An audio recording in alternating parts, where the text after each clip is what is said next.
Good evening and welcome to Central News for Thursday the 3rd of May. I'm Katrina McKinley. In today's news, part of the Tauranga City Council 10-year plan is to get rid of the mobile library, which is highly valued in the low decile communities. Friends of the Tauranga City Libraries Incorporated President Kate Clark says what threat this puts on the lower decile communities. They are devastated. I was at Maryvale School a few weeks ago watching their children get books and that off the mobile library, and it is true.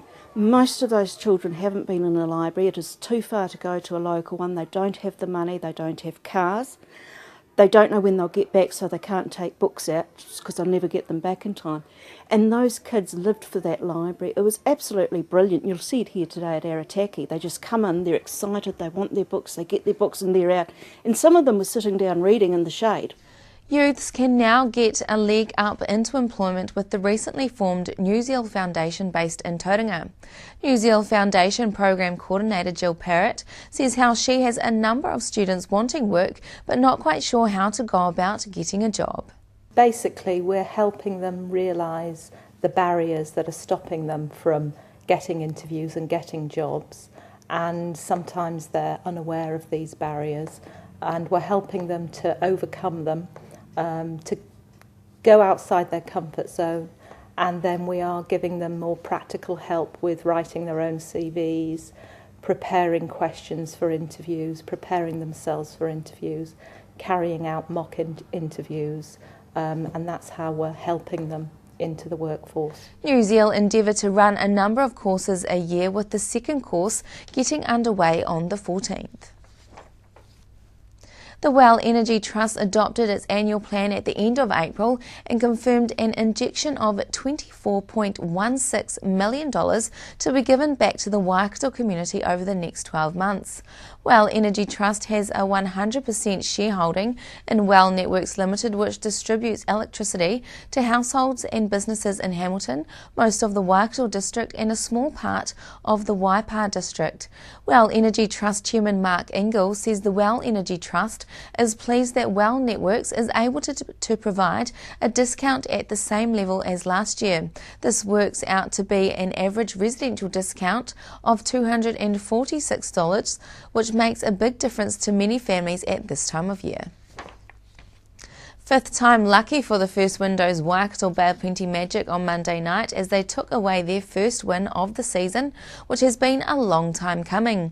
First Windows Waikato Bay of Plenty Magic coach Nolene Taurua says how the team has remained positive despite such a poor start. I think that was it, that's the main thing, and whether it's your ego or the external pressure that's put upon ourselves or the name of Magic, and that was probably one of the big first hurdles that we had to get over, was that sort of feel of disappointment and the whole, Magic have never been in this position ever before. But once you actually do work through those and get that emotion out, and as I say, really look at the positives and also the tangibles, it does provide a bit of hope, and the character of the girls and personality and the strength of the team week in, week out has been brilliant actually, and probably contradicts where people may think we are, but we're still having fun and we're still working to be better than we were the previous week. The Magic play West Coast Fever on Sunday at the Tech Arena. Time to check out the region's weather. There is definitely a nip in the air, especially with Hamilton having 1 degree overnight last night. Clear skies seems to make up for the chill factor, I think. Tomorrow both regions can expect fine weather. Hamilton has a bit of low cloud or fog in the morning, but finds up with 17 and 16. Tauranga slightly warmer on 18 and 7. Coming up after the break, we dive into Thursday with the arts as we hear from creative Tauranga ladies about the weird and wonderful things happening this month. Leanne Brown from Mount Main Street tells us of how well the retailers have gotten through the summer that could have been worse due to the Rena. And then we hear how the Tech Arena is going so far this year. Join me after the break.